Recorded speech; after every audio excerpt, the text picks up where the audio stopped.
Welcome to Discover the Different, a podcast brought to you by C3. I'm your host, Jamie Reed, and along with Gabe, we hosted Robert Owens. Along with being an esteemed author, he has completed 7 marathons on 7 different continents, something that when he completed it at the age of 66, no other human had ever done.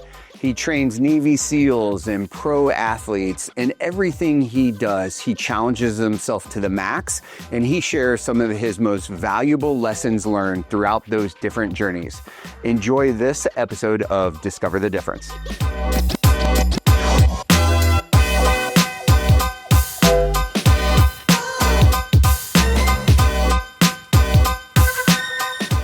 Mia was telling me, she was like, he's the sexiest 71-year-old you're ever going to meet in your life. Mia, she did.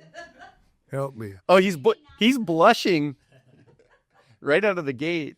Go tell my kids that, would you?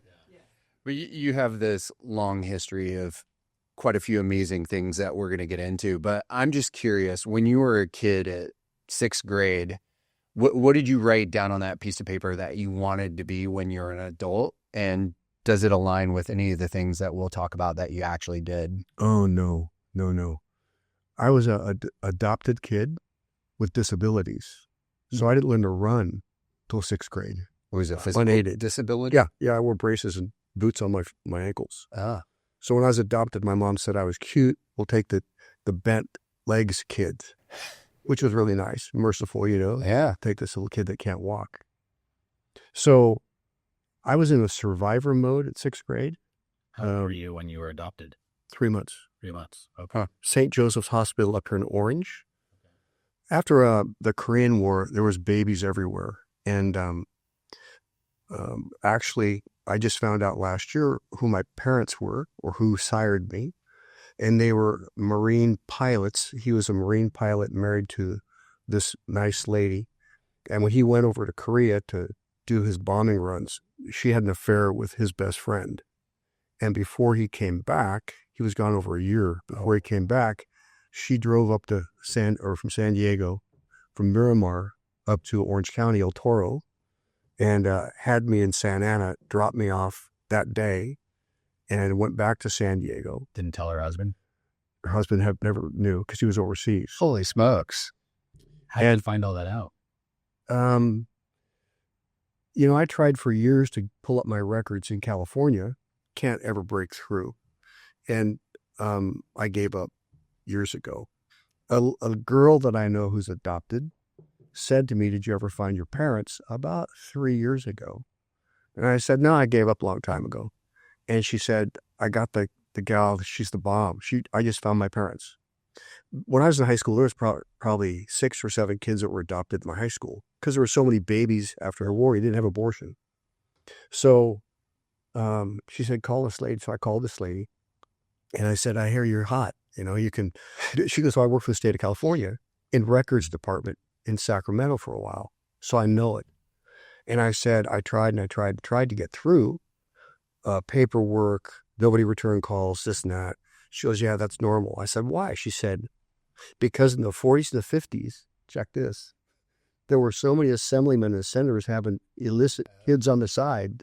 Oh, wow. That they made sure the records would not be accessible once they left the county to go to the state because they didn't want to be caught for what they were doing while they're in Sacramento. I went, "Really?" And she goes, "Yeah, so what's your deal?" She asked for my 23andMe passcode. She asked for my Ancestry.com passcode. 3 days later, she said, "Found your mom, found your dad, and you have 2 sisters." I said, "What do I do now?" She goes, "Up to you." Anyway, I contacted both of my sisters. One told me never to contact her again. She said it was a scam. I don't have a brother. Oh, wow. And the other one said, "Send me some pictures." "Oh, yeah, you look like blah, blah, blah." The guy that sired me with my wife, the illicit guy, he ended up being the commandant of the Marine Air Corps base at El Toro. So in high school, I'm going, from Anaheim to go lifeguard. I drove by my dad working at El Toro the whole time. Wow. Never knew. I'm guessing he wasn't alive anymore. None of them were alive, except for the 2 sisters who they're 75 and 78. Okay. Anyway, so I just sort of figured out where I got my nose from, and I was glad, I got a name at 3 months old, and instead of being a number. My mom couldn't have any kids. She was from Santa Ana High. My dad was Santa Ana High, and she couldn't have any kids. And so they went back and got a girl first from this orphanage. It's a Catholic orphanage called the Children's Home Society at the time. And there were like 60 babies at a time in there. You'd default to screen, and the grass and nets full of babies. You could take as many as you wanted. So they went and got a girl first, and they went back 4 years later and got me. So anyway, so talk about that 6th grade thing. In 3rd grade, my best friend came up to me in the street on my bicycle and said, "Don't you know you're a mistake? Don't you know that your parents didn't want you?" And that was really random. I'm best friend, Yeah. Well, obviously his parents had leaked, and who were good parents, good friends with my parents. And that was the end of that friendship between my parents and his parents. Anyway, I rode home Well, on. that's when you found out you were adopted, or? No, my mom and dad took me out in Laguna Canyon back when there was nothing in the canyon, because we drove from Anaheim to my grandparents' house in South Laguna, back and forth all the time. And they had a picnic, and they pulled out the basket and put out the blanket in the canyon on the side. I could pretty well show you where it is today. And they had this thing. They said, "Hey, we want to talk to you. You're not ours, but we chose you." And I was 4.5. And I remember the clouds, and I remember the hillside, and I remember the smell of the grass. Like it was the first moment of my memory of my life. That day when they said, "You're not ours, but blah, blah." And I just said, "Well, where's my mom and dad?" And they said, "We don't know, but it doesn't matter because we love you and we grabbed you." And I said to them, "What's for lunch?" And meant that I emotionally just shut down. I couldn't handle going there. And so that was the end of that. Then I'm raised, and then this comment comes, and I go to my mom and I say, "Hey, Mom, my mistake. Somebody screw up on this thing." She said, "Who said that?" And I said, "Terry." And she said, "Terry said that to you?" I said, "Yeah. Go tell Terry that we chose you, but his parents got stuck with him." So I got on my bike and I rode over to his house. "Hey, Terry, he comes, I go, "You know what? My parents chose me. Your parents got stuck with you." And he went back in the house. And so that was sort of, my initiation to, this is a different world. I can't run. I'm not on any team. I play by myself. I watch from a distance, and I'm a mistake. And so 6th grade, what I would have said to myself is, it's a great question. I probably would have said, ride your bike. Just ride your bike. So how do you overcome the disability, and at what age? I mean, I'm sure it was a process, but My mom knew that I was not running, so she threw me in the ocean. And she threw me into a swim school called Sammy Lee, who was our Olympic gold medalist diver in 1957. He's a Korean Army officer doctor. And he had a swim school in Anaheim. And all these mothers were there, and he had a big pool. They had the one they put up in the parking lot, the little round thing. And all these mothers were throwing their babies in the pool with diapers on. And so legs could drag, just be in the water. And that went to being at the beach with my grandparents' house.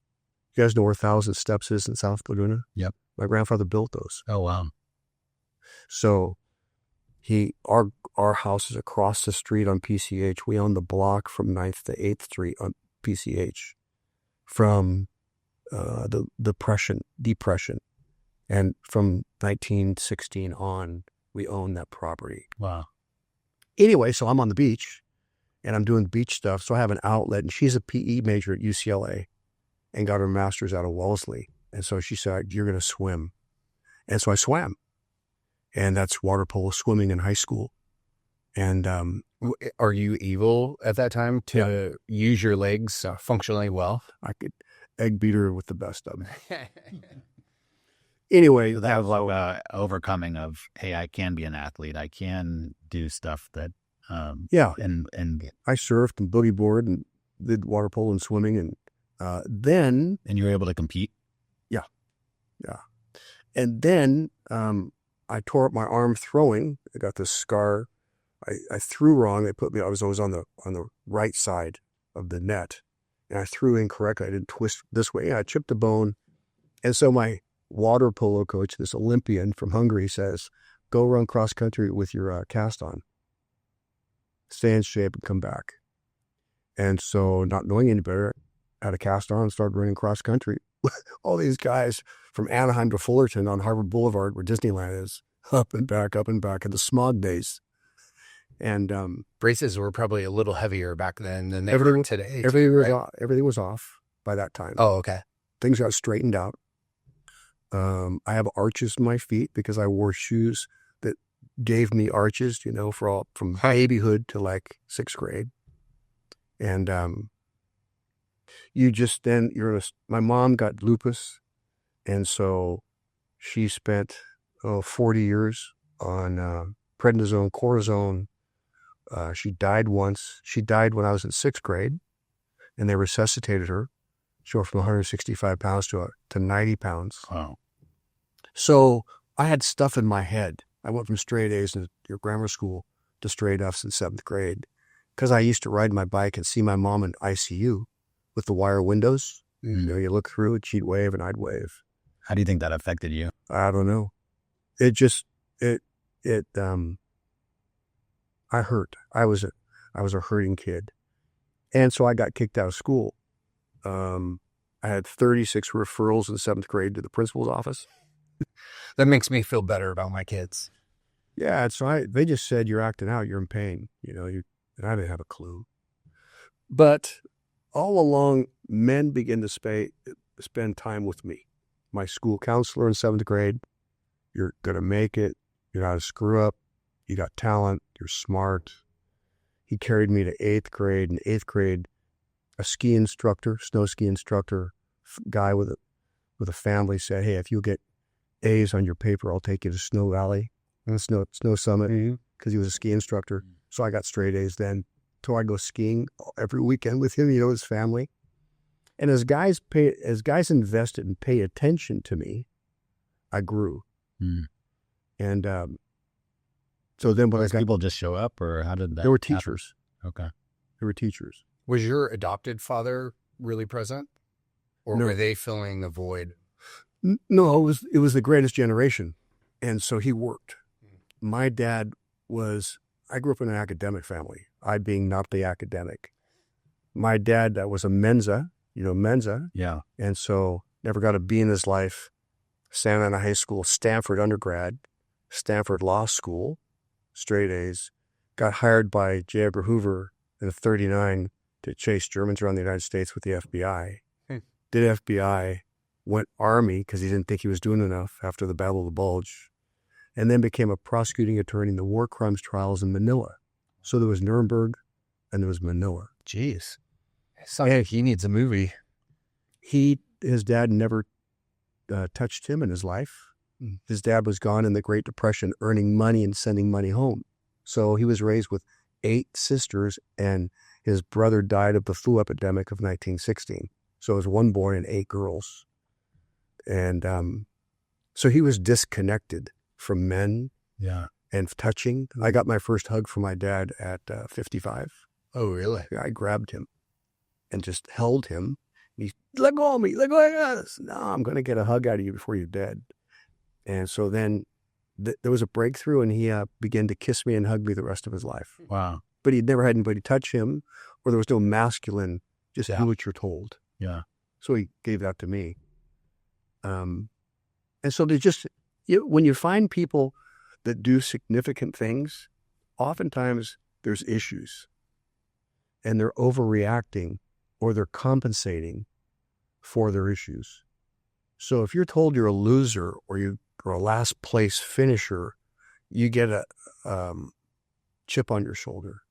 And I didn't know I had a chip on my shoulder, but the more that I had my talent brought out of me, the more I said, hey, I guess I can do stuff. I'm not a last place, third place kind of guy. When was that turning point for you? When you start to realize that? When I tried out for being a San Clemente lifeguard, it was a March, foggy, cold day in your Speedos. And there were UCI guys, the San Diego State guys, and Cal State or Fullerton guys, and then high school guys. But all of them were pool guys. I was raised in the ocean. And my coach said to me, the Olympic coach, said, why don't you go out and practice so for next year you can, because all of our guys either lifeguarded for Newport, Huntington, Laguna, San Clemente, or State Beaches. All the polo guys. And we'd play water polo at night at UCI. And then we'd, surf and lifeguard. He said, why don't you go down and practice since I'm too young. I was too young to, you have to be 16. I was only 15 and a half my sophomore summer. He said, go down and just hang out with the guys and, see what it's like for next year. My mom said, yeah, do it. My dad said, why? Academic, why? My mom, the jock, said, yeah, go compete, see what you got, And so I went down and she took me after school. That's when Doheny was there before the harbor, when there was Big Dana, Killer Dana. Yeah. And she'd take me after school. And I would look at the currents and all the stuff. And I devised a plan for that morning. And that was that there's always this current going from south to north under the pier. They put an orange buoy at the end of the pier. And if it was a big day, if you went straight to the buoy, you'd end up way over here. And so, because the current's 5 miles an hour, it's really way through. So, fortunately, that day was big and it was cold. And they all lined up in front of the buoy, pool swimmers, and I lined up under the pier. And everybody said, what are you doing over there?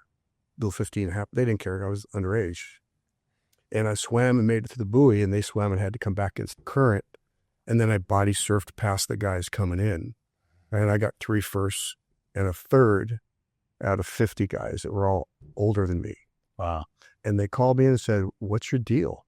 And I said, just trying to get ready for next year. And they said, you won. Back then, popsicle stick. Yeah. Won.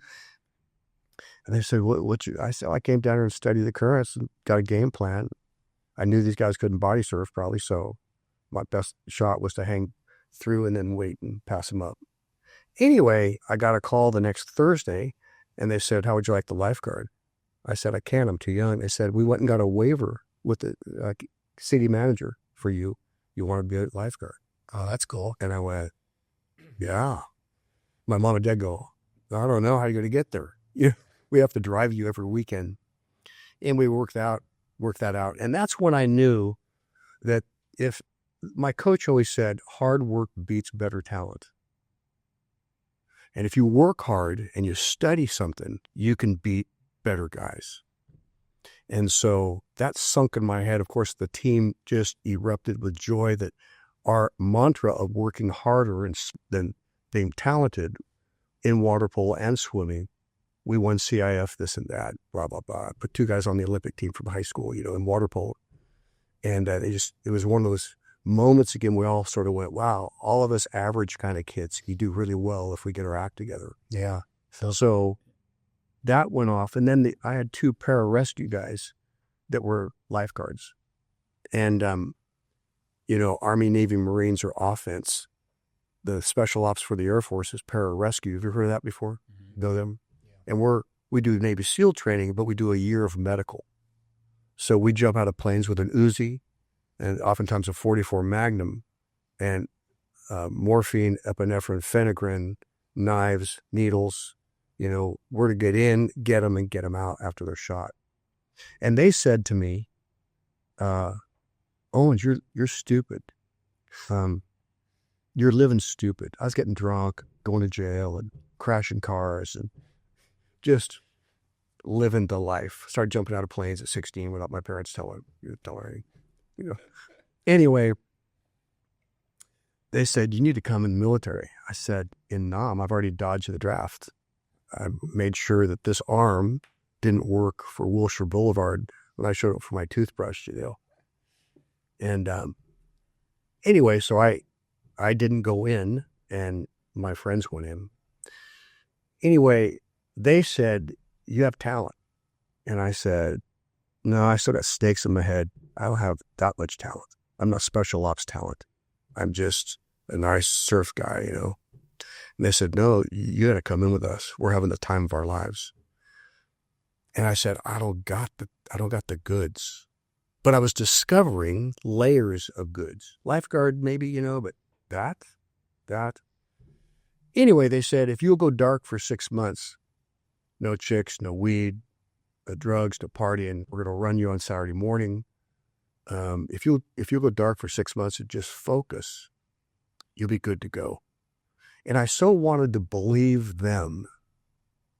I said, I don't have any faith in me, but I have faith in your faith in me, which is sort of a byline of my life, believing in people who don't believe in themselves and bring out of them what they don't think that they can do.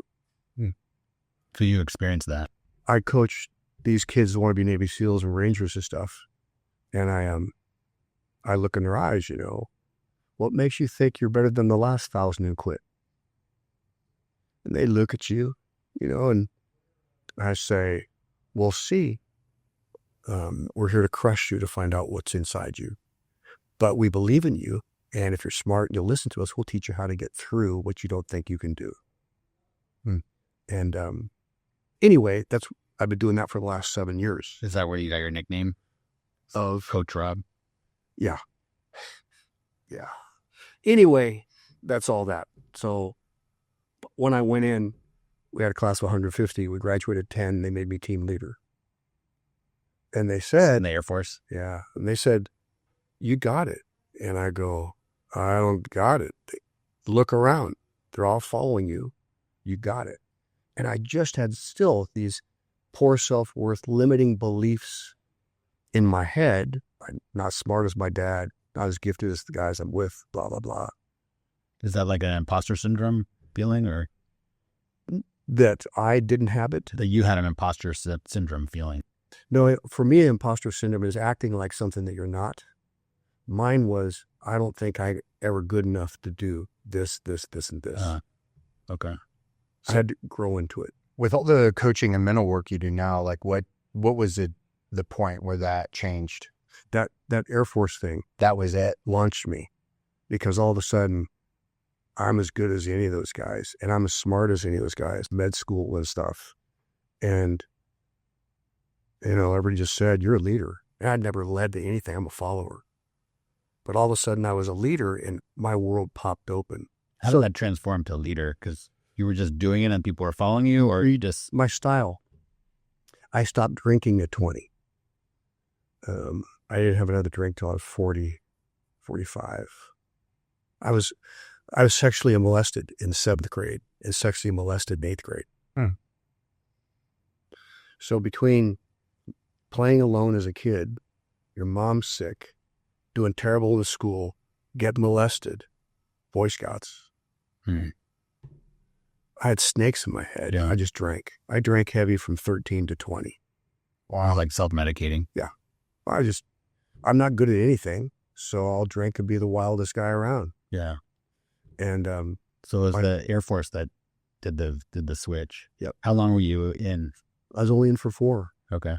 So when that switch happens, where do you take this newfound view of yourself? I went back to school for the 5th time. I went back to college for the 5th time. Honolulu? No, I went to Oral Roberts University in Tulsa. I went someplace that was boring and straight, and no skiing, no surfing, no chicks, just straight. No distractions. No, I'm going to go to school where nothing to do, but I played rugby, but nothing to do but study. But my first 4 times, the surf was good. I didn't go to class, and it was great snow. I go snow ski. School was just what you're supposed to do, but it was not my thing. 5th time, I'm smart. I'm going to school. Went and got A's because my brain was different. I was thinking different. All that stuff had fallen off. Changed my life. And then at school, I read about this thing in Sports Illustrated called the Ironman, where 15 guys had done this thing, started by Navy SEALs in San Diego. And I read it, and I said, I can do that. And everybody said, no, you can't. I said, you haven't been what I've been through. And so I borrowed a bike from Schwinn, never rode a bike a day of my life before that, and Except for like in 5th grade, right? yeah. Yeah, so I went to Honolulu last year. Ironman was in Honolulu, year 3, and knocked out Ironman on TV. And Was that the Dave Scott years? first year, Yeah. first win. Yeah. And John Howard was the big bike guy there, the Olympic bicyclist. Anyway, again, another aha moment. You're a star. And I'm going, I can do things. I'm not a mistake. I'm not just a survivor. And everything from that on, I had wins in my life. So how do you go from, this one Ironman experience to doing 7 Ironmans in 7 days and 7 continents? Like that's like from, doing an Ironman is pretty extreme. But then going to that and taking it to 7 times that, like what was the motivation or the fact, what got you to even get to that place? Actually, what happened was I did that Ironman, and then I got married, had 5 kids, and I stopped doing anything. I just did local races and focused on the kids. When my oldest cocky son said to me when I turned 50, you're old, Dad. I mean, you're just, you're old. You might as well just end it all. I sort of got irritated, and I said, you're going to go to the finish line, and I made a comeback at Ironman at 50. Wow. Didn't do anything from 27 to 50. Just swam and worked out and 24-hour fitness stuff, I have a feeling his just is different than ours. Yeah. But, you have to keep leaving people behind who hold you back. And I made a decision that I would not have any negative people in my life at all. Because I had enough snakes in my head of my own stuff. I didn't need to end that 50. No, this is after I got out of the Air Force. Oh, okay. I'm only going to have people who believe, who speak the best, the positive you can. Nothing's impossible. And between 27 and 50, I was living that. Because I worked on neuroplasticity of rewiring my mind from the negative to the positive. My first thoughts were every morning when I got up out of bed, I'm going to work on the positive and get a hold of my emotions. So my emotions didn't say, you're tired, forget it. Think my thoughts, rewire my mind, think the possible, and proved it for those years. And then at 50, came back and said, I'm going to do exactly like the first one. I didn't ride a bike one day. I'm just going to train like a pararescue guy.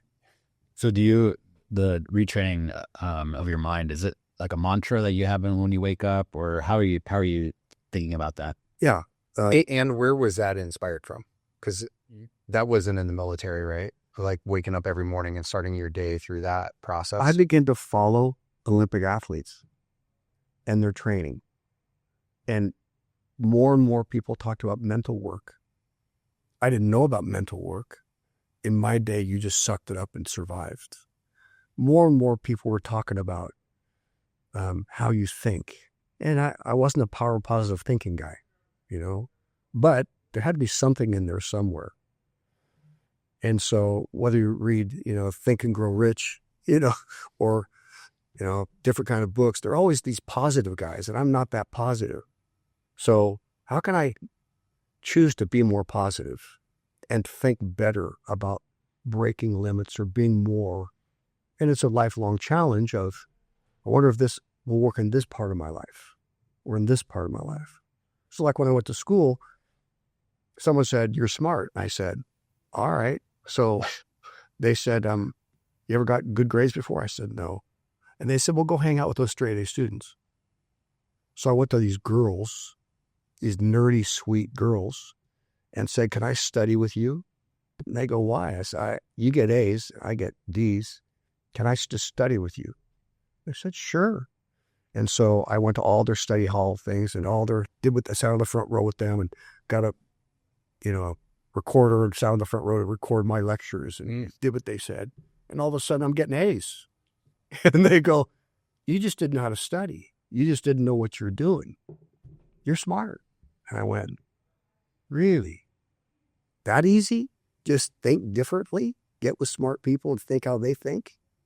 Yeah, it's interesting because there's a lot of, people talk about the nature versus nurture, and people are born, positive or negative or somewhere in between. But what you're saying is that you could actually retrain your mind to be positive if you're not. Have you ever gone through any sort of neuroscans or anything like that and see how you can actually change Never have. your brain? Mm-mm. Yeah. But when we work I was a coach for 7 years at SealFit. And SealFit is CrossFit. Have you ever heard of SealFit? Yep. I haven't. SealFit is a CrossFit gym designed for Navy SEAL training in Encinitas. Commander Mark Devine. He was honor man of his Navy SEAL class, 22-year Navy SEAL, real anal guy, accountant, blah, blah, blah. He's an Eastern philosophy guy. And if you went to SealFit, you wanted to be in Buds or Rangers. He had a 98% success rate. If you can get through his program, you'll survive because it's all Navy SEAL instructors. And more his stuff was leaking about how to get your mind right. That's all mental. It's not physical. All of us who knew better knew it was all physical, and you just shut down your mind and don't think. Just do it. Over those years, little bit by little bit, revelation by revelation, you think, you see, you interview, you talk, you go, there's something way more important here than what I'm doing, and it's how you think. And it's what we do now with the kids, and it's what changed me. But incrementally, because you're discovering, neuroplasticity wasn't talked about in the 70s, the 80s, the 90s. It was just thinking. So the mantra thing comes, make sure that whatever comes out of your mouth is not negative. Ever. So in your work with preparing these individuals to go through Buds Or whatever. or whichever branch, what is the differentiator mentally between the ones that are successful and not? Like you said, just shut it all down and it's physical. Learning to be emotionally and mentally mature. Most people are mentally and emotionally immature. What does that mean to be mature? That means that you're in control of your emotions versus your emotions being controlled you. You're in control of your mind versus your mind being in control of you. Meaning, do you ever think about your thinking? No, I just think. Well, how long have you been thinking like that? I don't know, maybe my whole life. Why? I don't know. Well, why are you thinking like that? It's why my dad thought. It's why my culture thinks. It's the way my area thinks. We ever think about that not helping you? No, we just think whatever we think. Whatever's in our brain, we think. Versus, when you came into this world, this thing was pretty empty, like a vacant lot. And then input begins to come from people or experiences in this vacant lot, and ideas and thoughts begin to live in this vacant lot and take root. And if you're not careful, you're ugly, you're old, you're this, you're that, we don't do that. We're bitter, we're angry, we're vengeance, we're don't try, we're tall poppy syndrome, don't ever let somebody get too much, you cut them down. Those thoughts begin to take root, and if you're not careful, you'll have a vacant lot full of weeds versus good, healthy plants. So then we say, where'd that thought come from? Where'd you first hear it? In sixth grade or third grade, or when my dad beat me, or this or that. And so we say, well, we're not going to spend $2 million on you if you're mentally and emotionally immature, because you're going to blow our investment by you doing something stupid. So for you to be hanging with us, you're either going to grow up or get out. We cannot allow you to think like that because someone's going to die. So you take 18 to 30-year-olds and say, That's not going to work here. When you get up, where you're going to have a mantra, and you're going to start rewiring your mind over the next 9 months, if you make it that far, to think the way we want you to think, that you thrive under pressure and you don't quit, and you'll find a way to win entrepreneurially, and you'll think on your feet. So this coaching is more mental that you do than physical? Well, then we give them the physical opportunity to prove they're incorporating the mindset. Yeah. Well, Now is the time. We break it up in the morning. This is what we're going to do to you this morning. So we teach breathing. We want you to breathe and get control of your mind. We want you to think the right thoughts. And then we're going to take you through the morning. And if you get through the morning, then we're going to breathe and get you ready for the afternoon. We're going to crush you again. We're going to look in your eyes, and we know what's going on by the way you blink. You're not blinking. We know we can read you. And we want you to learn to grow up and not cave to what you feel or the thoughts that are in your brain. And it starts with breathing. Because when you're thinking about your breathing, nasal breathing, not mouth breathing, when you're thinking about nasal breathing, you can't be thinking about anything else in your head because it takes work. So you're cutting through. I just did it. I'm like, wow, that's crazy. You do think about the air going in and out. Is you're referring to meditation, right? Yeah, meditation can be where you use your mantra. You think on those things.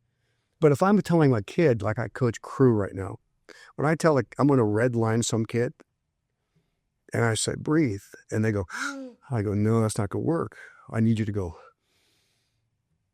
open the cavity.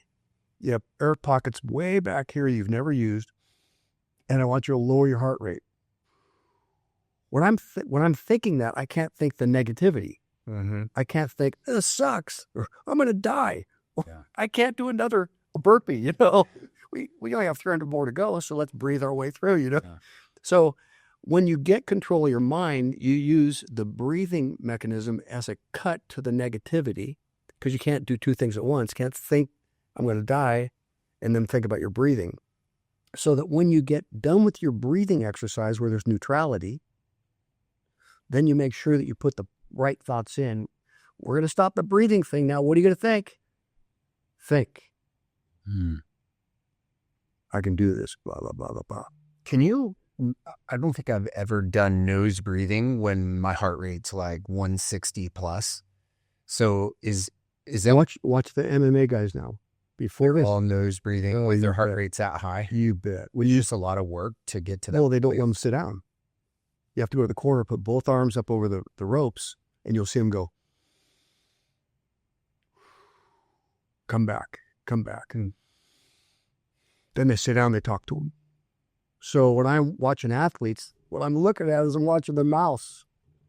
And so football players, the big guys come off the field. You own them. You already got their headspace, but they get a break, and then they come back.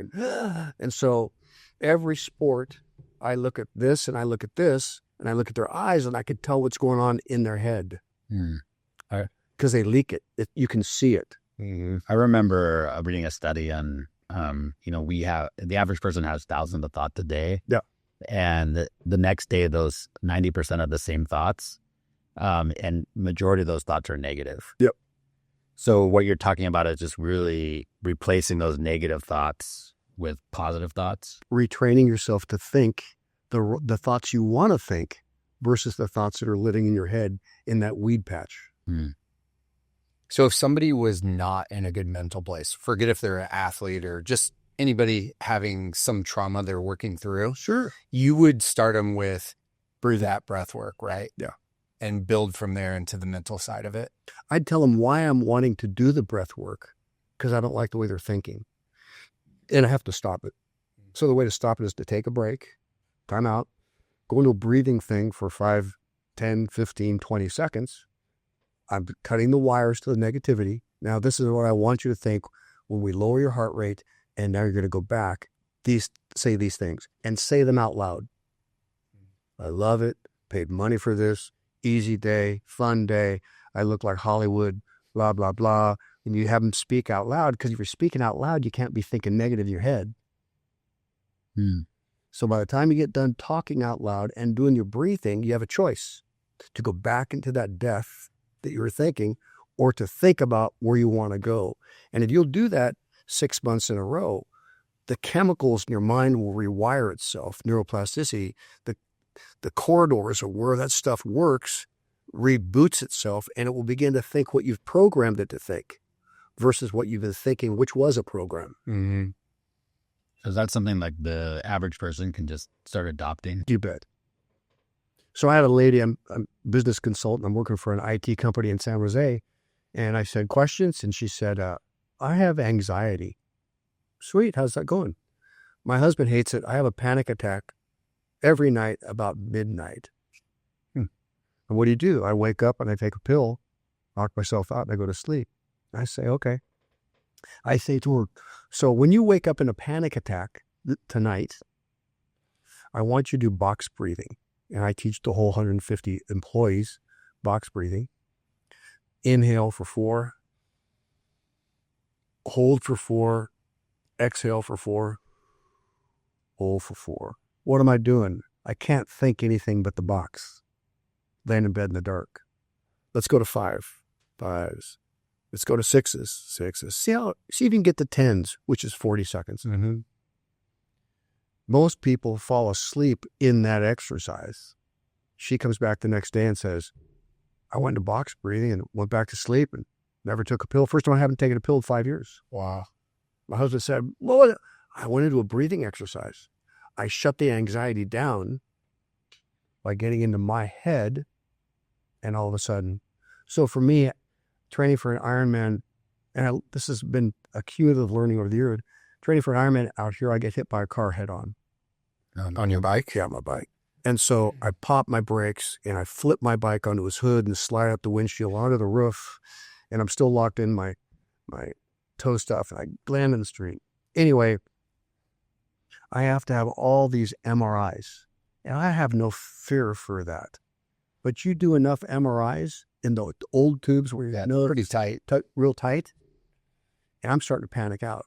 I mean, I did, 2 45 minutes in a row, Mm-hmm. And then They've gotten faster is a good thing. they got bigger tubes too. Yeah, they do. But so what Mark Devine said, that he was in a mini sub, and the mini sub in the Philippines, one person sub, was disabled. And they said, Mark, submarine's broken. You'll be down there a while. He's thinking, I'm in my coffin. What do? So he said he went into his box breathing and just began to do his 10s or his 15s. He knew that 10s at 40 seconds, how many per hour, broke it down, math major. Down there 3.5, 4 hours, they finally say, oh, it's fixed. Here's some oxygen, come on up. How'd you do? He said, no problem. What do you mean, no problem? I shut out the outside, and I went inside, and I went into my box and closed everything out and had my game, did my game series. It was a piece of cake. It's so funny to me. He knows, but all these kids I've coached, we have a cold tub. Yeah. And so we bring them, we teach them how to do body scans, force air breathing. Yep. But we teach them box breathing, and then we put them in, because I'm coaching them in baseball or softball or something, right?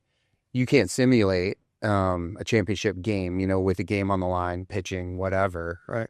But we could put them in 40-degree water. So it's sort of like what you were saying with buds or whoever you're training. You're giving them the mental side of it, and then you put them into some physical trauma. So we'd put them in 40-degree water. We still do. And they have to go 3 minutes through it. And I'm coaching them through box breathing. And it's so crazy after you can hit 2 cycles, like the inhale and hold. The whole rest of the time, you forget about the cold water if you're really concentrating on the breath work. You can actually make the water warm. Yeah. In your head. Yeah, Wim Hof, follow all this stuff. Yeah. All that's to say is that some of the instructors in the Air Force, the Marines, the Army are mad now because more kids are graduating. And they think that it must not be tough enough for them, that we're cutting them slack. And we say, no, we're not doing the exact same thing, but we're teaching them how to win. Well, nobody ever taught us how to win. We had to suck it up. Yeah. We're teaching kids now how to get control of their minds. Yeah. Do you talk about that in your book on the 20-time principle? Is that I don't talk about it in the book. So what is it? Can you talk a little bit about your book? And the book is just that 20 times means there's 20 times more potential in you than you've ever allowed someone to bring out of you. Well, why don't you do it yourself? Because there's too much pain. And you will protect yourself from that pain, pull the plug on you, unless you have a coach who will bring you through that mental, emotional, physical, relational, social pain that it's going to cost to win the Tour de France or to do the Ironman or special ops or whatever your goal is. You need someone that you trust who's a champion in whatever you're doing to walk you through that. And you need to find that person if you want to excel at that level. But you don't know that there's 20 times more potential in you because you've never allowed someone, you've never submitted yourself to that guy and say, do whatever you want with me. Make me that champion. Bring it out of me. And so my life story is, the name of the book is Beyond Average. My life before 20, average, mediocre, failure, issues, drunk, blah, blah, blah. Get my head right, begin, and then everything after 20, my life is different because of the way I chose to think. And then I work with kids and say, you don't get it. You're hot. You're just stupid in the head. You know, and I don't know if you want to change. Your habits you like your habits and they're killing you. So that's the book on Beyond Average. And I wrote the book because I wanted to see, as I mentioned before, if I could get as physically fit in my 60s as I was in my 20s. Because people are saying you're old. You know, like, you got gray hair, dude. You're old. Anyway, so I picked 5 events at 66 to do that I was told, and 4 of them don't show if you're too old. We don't want you. What were they? I did this SEAL Fit 50-hour nonstop pre-buds workout. 50 hours? 50 hours straight hours, yeah. Wow. Of nonstop. At what age? 66. I did the 777, which was 7 marathons in 7 days on 7 continents. Remember the movie 300 about Libya? Yeah. We went and did a Navy SEAL Foundation run across Greece, 238 miles in 8 days to redo the movie 300. Wow. I joined a lifeguard thing at San Clemente, a thing called The Quest. We run, swim, climb from San Clemente to Newport Beach. It's 26 miles of run, swim. Took 9 hours. I'm the oldest guy by 40 years. With a bunch of kids. And then I did my 12th Ironman 3 weeks after I did that 50-hour thing. Holy without training. That's incredible. And then it was fun. Joe DeSena called me up, the founder of Spartan Games, and brought me up to LA Coliseum for a podcast at the Spartan Games. Declared that I was the fittest and mentally toughest 66-year-old in the world. And I said, come on, Joe, give me a break. He goes, no, you're just stupid enough to do all that stuff. Nobody would do it. But the point is that you went into a zone of training and you could prove that in your 60s, you still had game in you and you could do what you did in the 20s. Not the same degree, but did it. And that was for all the folks that I speak to that are over 50. Like, don't act your age. Act your capability. I say to them, tell me what you're capable of. Don't tell me your age. And if you are capable, what are you still capable of? Well, I probably could hike Mount Whitney, or I probably could hike Saddleback, or I could probably go Himalaya Base Camp, or I could probably swim, or I could bike, or I could run, or I could learn a language if I wanted to. Well, why did you stop wanting to at 50? Well, because people tell you to act your age, right? So I have no friends that are my age on purpose because I spend time with younger guys who say, do another rep, Mr. Owens, do another rep, do it again. Or the other guys are drinking wine, they're fat, they're always excuses on medications. And they go, you on meds? I go, no, I'm not on meds. You're on meds. And they go, what's with you? I don't want to be like you. What about that guy that's in his 50s who wakes up one day and is like, I'm tired of being fat and drinking and out of shape and all these things? You not down by yourself, are you? Well, a little bit, but I'm not 50. No. I'm not quite 50. He's spending a lot of time with his kids. So yeah. There's a write-off there. But how does that person who didn't live a life like you have of mentally and physically accumulating it to 71, where does a average Joe start at 50 who hadn't been doing any of this stuff before? He's got to develop a why. Most people don't have a why. Why are you doing it? And how strong is your why? Is it you really want to stop drinking? You really want to stop smoking? You really want to stop eating that piece of pie? I mean, why? Because your why won't hold if it's not strong enough, because it's going to be tested. Mm-hmm. So yesterday I posted a thing about habits. How much do you love your habits? Because you're the product of your habits. And all of you write me and talk to me and say, I want to change, but you don't want to change your habits. So if you don't study why you do what you do, then you'll repeat what you always do when you're emotionally vulnerable. You'll always go back to what's comforting at the moment. And so I say to a guy, why do you want to do whatever you want to do? And then I say, how bad? And then I say, you want me to test you to see if it holds true? So you translate that for business leaders? Yeah. Yeah. How do you translate that? Tell me what your goal is and tell me who you want to be, what you want to accomplish, and then tell me what your habits are. And discipline is freedom, and most people think that discipline is hardship. So I want to know a person's habits, and I want to know if they're willing to be disciplined. And there's so much material out today about comfortability making people sick, that we were never created to be comfortable. Caveman, blah, blah, blah. It was always a tough life. And then the more education, the more money, the more comfort we buy, from air conditioning to couches and sofas and this and that. How comfortable can I make my life? But the Harvard Review says most recently that the most unhappy people are the most comfortable people, because you can't comfortable yourself completely. I mean, I won't walk and I'll be served stuff.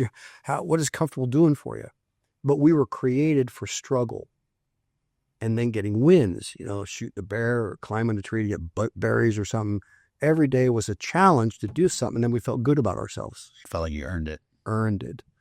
And yet we spend all this money to be comfortable, and our mental state begins to weaken because we just don't do anything that's of value, except for our money, making money for ourselves. It reminds me of that I don't know if Tony Robbins was the first guy to say it, but the hard times create strong men create easy times create weak men. Cycle. And then it cycles. Yeah. It's almost like there's different examples of generational wealth coming in and out because of the easy times change people's behaviors and habits. Correct. Yeah.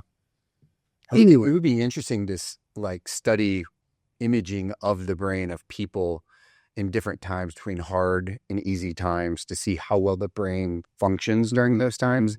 And if you can cognitively see a difference in it, So what's your why? Every decade's different. I just got a knee replacement, so I have a completely metal knee at the moment. Told I've never run again on it. I've run out. Heard that before. Yeah. So I run out 5 days a week, and I don't tell the doc what I'm doing. Insurance will bite me or something. And so you're always dealt up new stuff. And if you're looking for an excuse, you'll find it. And so my why is, I wonder what the 70s are going to be like. And so after COVID, I cooked my lungs in COVID. My anaerobic capacity is down. So I'm a long COVID guy. So I can't swim the way I used to. It takes 30 minutes for my lungs to open up. So they stretch like a balloon. Hot water bottle, So if you're doing an ocean swim a mile out, it's a long swim, you can't breathe. And then when you get in, your lungs open up and you go, oh, I guess I'll ride a bike now. but you really struggle in the swim. So I got some issues in my 70s that are challenging me. And I'm using those challenges to make it an adventure. I don't have any problems. I have challenges. Got rid of problems a long time ago.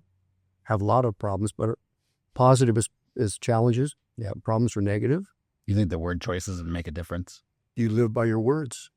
So, my why today is, can I get back to where I was in my 60s with cooked lungs and this new knee? And that's a great challenge for me. I have the 50th anniversary Ironman coming up, and I want to go. Yeah, I was just going to ask, how are you going to test it? So that's it? Yeah, well, it gives me 3 years. Where's that at? It's in Honolulu. Yeah. It's in Kona. Kona. That's where you did a half, right? Yeah. Yeah, Leahy Drive. It's a beautiful Here, Ironman. Pam. Yeah, it's a beautiful one. I did World Championships there in 2003. Oh, wow. So there's only 3 of us left that did Honolulu, and I've done Kona. That's pretty cool. Pretty fun. Was Dave Scott one of them? Yeah. Yeah. Sure. Dave. He was my mom's triathlon coach. Oh, he's a great guy. Yeah. Is he still around? Yeah. Anyway, but he's still around. He's famous like Mark. Yeah. But for your business people, everybody in sales has goals, but they're going to be challenged by their own stuff. And so if you're not around the right people thinking the right things, getting enough rejection that knocks you out of the game, if you're not thinking right, you shouldn't be a salesman unless you get your act together, because it crushes most guys and ladies. So we talk a lot about who are you, why you are the way you are, what's driving you, what's your motivation, and clean it up. Nobody's perfect. Everybody's got stuff. And we're all projects. And so guys look at me, and they say, I get it, but how bad do I want it? And then why should we hire a person like you or promote a person like you? Because if you can't lead yourself, you can't lead others. And how many of us have had bad bosses? You're stuck with, they're good at this, but they're not good at that. And so why are you going to be an excellent role model and an excellent boss and an excellent mentor? Or aren't you? Or are you just a one-off guy that makes money? You're good at sales by yourself. A lot of salesmen can't fit into the system because they're too individualistic, which is great. Their gift is making them money, but they don't fit with the other people involved because they're too in their own weirdness that makes them money, but it isn't a team-based thing. Having a sales team is a real challenge versus an athletic team. Different kind of mindset, the survival thing. So it's fun to work with different kinds of groups, military, sales, athlete stuff. Let me find out what's going on in your brain. I wanted to ask you a question going back to in the Air Force when they came to you and said, you're the leader of this group. Sounds like you didn't set intention on becoming the leader. No. You just became. Did that happen because of your physical performance, so they started following you? Or was it because of your mindset that they started following you? That's a great question. Physically, I was in the game, in the top percent. But mentally, I was different. They were all still drinking, getting laid, smoking weed, and doing stuff on the side. I had stopped all that. And so I didn't talk much, and I didn't do much, but just do my job. And when you're quiet and you just do your job, people watch that. I don't care if you like me. I don't care if you don't like me. Then they're done that. I'm in this thing for me. I'd rather die than quit. And so the instructors would say, don't you see all these guys following you? I always try to be in the last of the line, keep my head down so some sergeant wouldn't see, I said, I'm not noticing any of that stuff. I'm just trying to stay in the game, I'm the guy that's not supposed to be here. And he said, look. And as it turned out, my style choices enhanced my physical performance because I wasn't out doing stuff. I was working hard to be in the game. And my head was better because I wasn't scattered. I had one thing to do, and it was this one thing. And when we watched all these specimens quit, these Adonis athletes quit because their heads weren't right, we were amazed at the end that the 10s and 9s all quit. And the guys that were still left standing in that 10 were 5, 6s. So the Tim Brady kind of thing. Scrappy. We'd always been overlooked. We'd always been competing against the best. We were never good enough. It was new for them, wasn't new for us. Well, being a 5 or 6 probably creates a mental resilience because you're always trying to compete upstream. Yeah. Where those guys have downstream competition until it catches them. And when we train these special ops guys, the 9s and 10s are the ones who quit because they don't know who they are when they lose or they can't handle it. They just go, I've never been here. I've always been in the newspaper. I've always been the best ever. What do I do now? And we make sure that they fail. We want to bring everybody down, bring everybody up. Let's see who you are when we're all the same versus you're hot. We love to know who the hot ones are. We'll make sure they're not hot anymore. And then watch their minds, and they quit because they don't know how to reboot not being told how great they are. Interesting. So you've done a lot of things. When you look back, what would you say you're the most proud of? Most proud of raising 5 kids. And we didn't even get into his kids. Yeah, surviving 5 kids. What did you set intention around having 5, or it just happened that way? Or I was raised around a lot of Catholic families. They were all big families. Okay. And it was just the 2 of us. My sister was older. I didn't hardly know her. So I was always hanging out. Carl's Jr. Hamburgers. I hung out with Carl. He had 14 kids. His brother on the corner had 12 kids. His brother on my street had 6 kids. All the Karcher kids. Getting jealous now. He built the Catholic church in Anaheim by Anaheim High School. And you want to be with, they had way more fun than I had. And so I said, I'll marry you if you'll give me some kids. I want kids. Like, how many you want? I don't know, but I sure want more than 2. And I want them close to their play. I was like a Lone Ranger kid. Yeah, my sister was way off. So when I got married, it was like, she said, okay. And I said, I don't know how we'll do it, but I want fun. I want a family. I want kids beating up on each other and dogs and cats and everything, So are you still married? Not to her. Okay. he's still married because I drove him up to get snipped at Coast Urology. He wanted 5 or more, but No, his business partner stepped in and was like, "Hey, we got to run a business here." No, I missed my clipping appointment and that's how I got 5th one. And then I went to get clipped and I'm laying on the table. And Mia's getting all she can handle. And the girls, are all 19, 20, 21, 22, they come in to shave you down, everything, You see a lot of this, huh? Yeah, 5 a day, 6 a day. Got it, You're just, this is bizarre. Anyway, then she comes in and says, we're really sorry we can't clip you today. He's not here. Something came up, so you have to go home. And I said, no, I'm not getting off the table so somebody cuts me. I can't go home. She said, don't come home until you're cut. And I went, so I'm laying here reading the Sports Illustrated until somebody comes in and cuts me. And an hour later, they find somebody, I'll cut you, They cut me and put them in a bottle, put them in the thing. You can go home now. And I go home and I go, good. She goes, Done. You can come home. But I missed the clipping. I had a 5th kid. That's about how I had a 3rd. Same kind of story. But I didn't lay on the table. What else can I? Yeah. Did Mia prep you on rapid fire? Rapid fire. Let's have it. Just whatever comes to mind, first word, phrase, thought, fire at us. It's intended to be kind of fun. Just mix it up and learn some different things about you. So if you could have dinner with a celebrity, who would it be and why? It'd be Tom Brady, for sure. Because when you're always told you're too old and you're not doing it the right way, he was sort of a hero to me, watching him from the very beginning. And then they called me up and said, Brady wants you on his podcast as a senior athlete, 25 years older than him. He wants to know what it's like 25 years from now. So I flew to Tampa and did a podcast. I think I was assessed at the Brady Assessment Center, and they wanted to check me out for 25 years from now. So it'd be fun to connect with Tom and say, hey, how's it going? Yeah. So how long ago was that? Oh, that was 67. I was 4 years ago. Oh, wow. All right. So next question. The question that Mia wrote down is, what's your go-to coffee order? I would almost ask, do you drink coffee? And if you don't, do you have a vice? I got a lot of vices. In hopefully in restraint.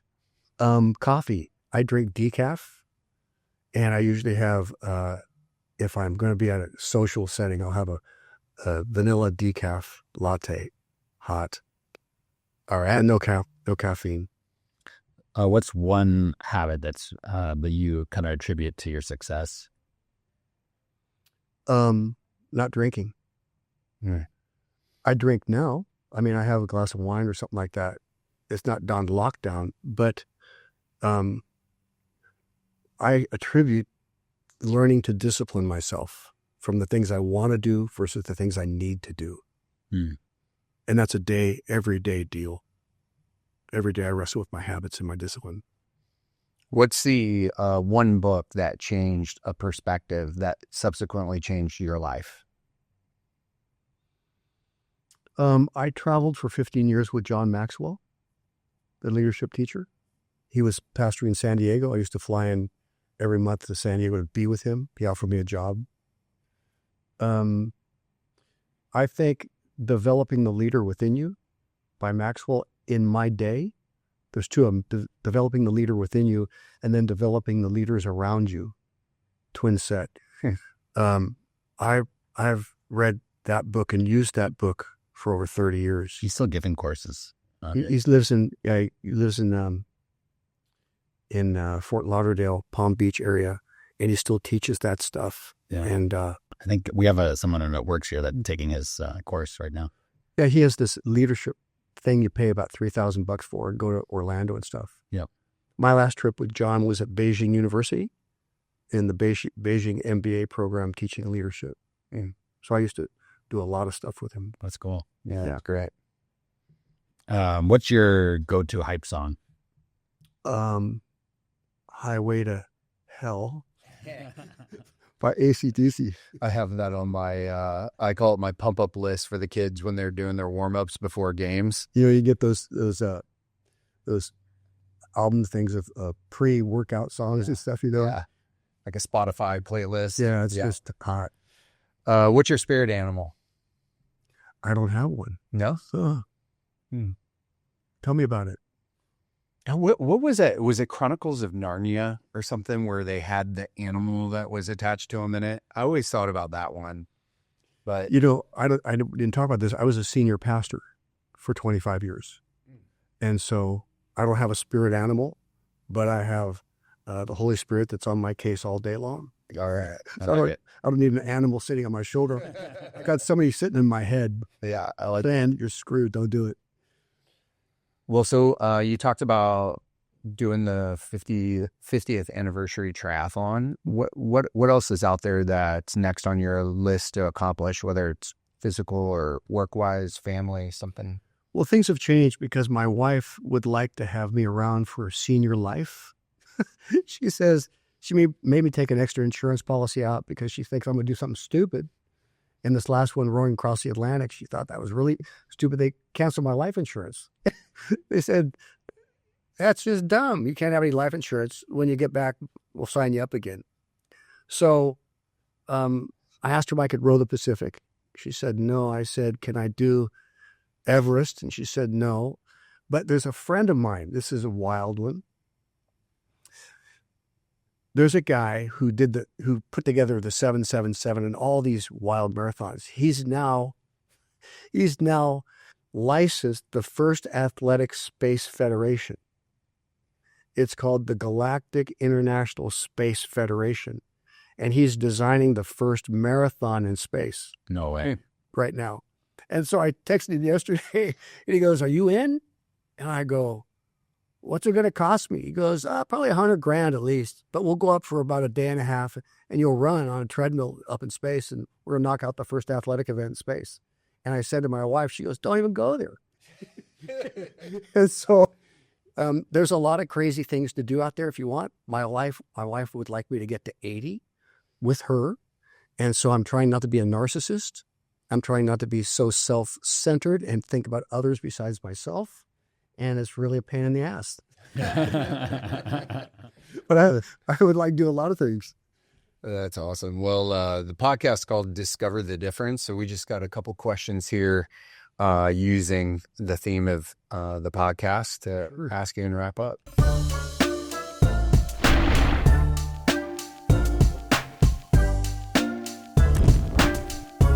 Yeah. So when you're reflecting back on your life journey and maybe, talking to that sixth grader, what, based on what you know now, what would you say to him?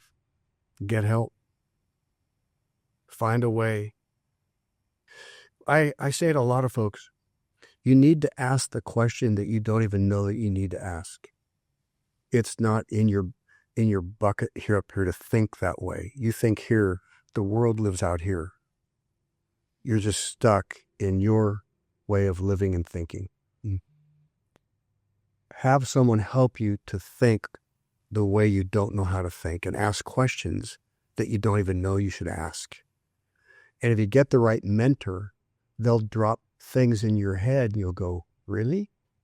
Never heard of that. How come they knew and I didn't? How come that family taught them that? My family didn't teach me that. So there's so much outside of what we know that will set us free if we discover it. And so you have to go and say, this is my worldview here. I need to spend time with people out here that will enlighten me to say, this is a possibility to live differently. No one's ever taught me that before. So finding people that can help you think different, bigger, smarter is huge. When I go to juvenile hall, when I go to prisons, when I speak to groups, how does this group think? You've never thought this in this group. This is your culture. And they look at me like you're looking at me, and they don't blink, and they just go, the guy's from Mars. And I said, no, you've been deprived ideas and concepts and ways of getting freedom that you've never, ever thought possible. And if you spent time with the right people, you'd change and be as smart as that, as gifted as this and that, but you just don't know any better. And so helping people think bigger and gaining confidence is everything. And if, just say this off the side, the greatest thing you can give your kids is confidence. Because if they think they can't, they won't even try. But if they think they can, at least they'll try, and you fail forward and you begin to learn if you just try it. Yeah, I love that. I said to I don't want any fear in my family. So I said to my kids, what's the fear you have? You have it. They all have fear of heights. So I said, really? They go, yeah, I know. I look out the windows, 30 stories up and blah, blah, blah. So I called the skydive San Diego, which is all Navy SEALs. I said, I want a family skydive. And so I said to my wife, my kids, you're all jumping out of a plane. And they go, no, we're not. I said, yeah, you are. And so my wife said, I'll divorce you. I said, well, divorce me. We're all jumping out of a plane. So I get them down here in San Diego. And I make sure that everybody knows they're all afraid. And my wife's going to divorce me and all this stuff, And so they jump out of the plane. And they get on the ground. They kiss me. That was the greatest thing I've ever done in my life. And I go, yeah, I get it. So I say to them, what do you think? Well, my daughter, who just got married last year, she made her bridal party jump out of a plane. That's awesome. And her sister and her led it because they just said, let's do it again. Because they've been doing it. Let's do it again. But I remember when they cried. I took my kids shark diving in South Africa, great whites. You can't do that. Yeah, I can. We're ocean people, blah, blah, blah. So I put them out in this boat, and then put them in cages. Great whites, chum it with a bunch of blood and stuff. They come in, bend the cages, and girls are down the side of the thing, Again, I took my wife. I'll divorce you if you do that. I said to the captain of the boat, just dog my wife. Just humiliate her, as she's the only one in the boat that won't get in with the sharks. So at the very end, she's blah, blah, she's crying. I make sure the captain grabs her, takes her back to the boat, and I put the girls in the water where she can't see him. Where's our daughter? Oh, they're in the water already. So at the end, the captain says, we're not going in until you go in the water. So she gets in the water with the sharks.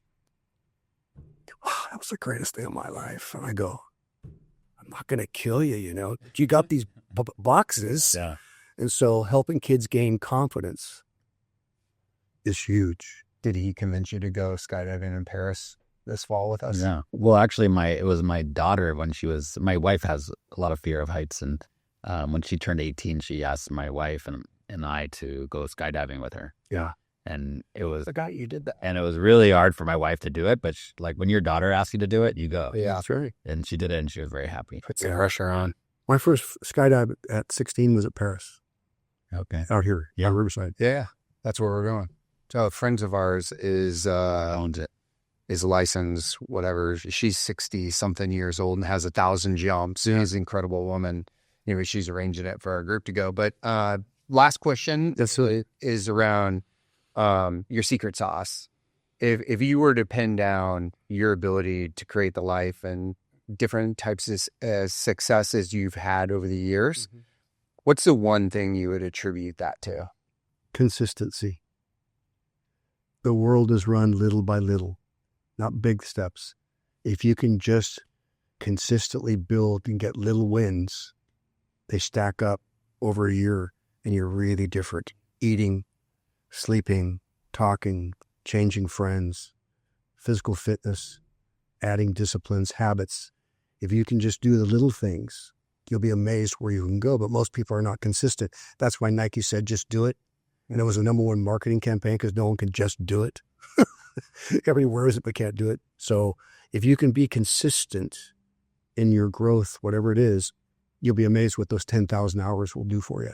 It's funny, but what's the habits book I love?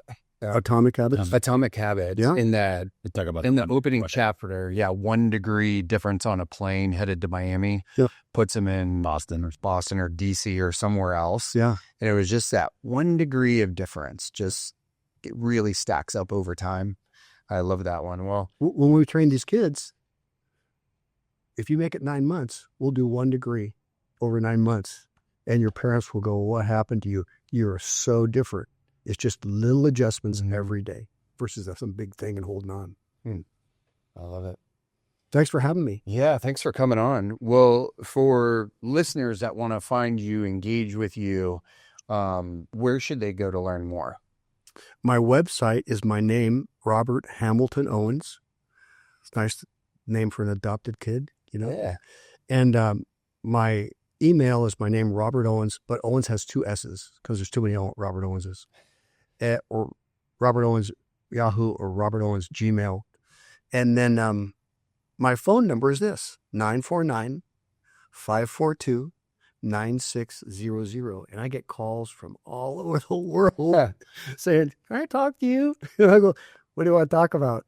And it's just so much fun talking to different kinds of folks about different things. So that's my secret sauce, is to listen to these people and just smile and laugh and go, unbelievable. You know? So that's what you're going to have to do after you retire. You're going to have to start giving your phone number on a podcast so you get inbound calls. I love it. You get Not quite as interesting, but maybe someone will call me. Oh, to you? No, to somebody, you're really interesting. He's like, you just got to find that area. Well, you just inspired me to sign up for this race that friend's doing in Mexico. 105 kilometers. Where? It's called Sea to Sea. If you run from the Sea of Cortez to the Pacific. So, La Paz. Yeah. And over in Todos Santos. Oh, it does? Yeah. You want to do it? 105 kilometers? Yeah. When is it? It's in half a day, 20 Well, hours. you could do it. You do it One day or over 2 days? 2 days. Is it run and bike? No, just running. Hills. It's like trail running. Yeah, that's a great thing. You know, you can always walk. I walk a lot. You know, I'll do 5 hours and I'll just take a 5-minute break, walk and look at things and stretch. And It's supposed to be beautiful too. that probably is great. Yeah. That'd be a great thing to do. All right. I'm doing it. Good for you. When is it? December. This coming December. And do you have a training plan? I'm going to get one. No. Call me. Call me. Come get you hooked up. I'll call you. Get you hooked up. Yeah. Sure. Good. Good for you. And you? Big plan? No, I don't have a big plan yet. He keeps asking me, like, what are you going to put back on? We can help you. Yeah. No, I do need to commit to something, though. It's tough with kids at sports. You know, it's just... I was thinking through, like, my wife did the triple half marathon. What do they call that? Like Triple Crown. Triple Crown in San Diego. You know, you do the Carlsbad one, La Jolla, And the Rock. the Rock down here. And it is cool because it gives you both, you know, like, especially if you do it with your spouse, you both have this energy, you know, going toward it. So we do need to get something back on. I'll talk to you about it after. Hey, listen, to all you listening, if you like this, you need to contact these guys and say, hey, this is what I got out of it, or that guy, don't ever have him back again, or something. But these guys need feedback back to find out if this podcast was any good. So please get a hold of these guys, write them, call them, do something, but let them know about their podcast and this one. Hey, thanks so much, Robert. Sure. Appreciate it. That's awesome. Really interesting.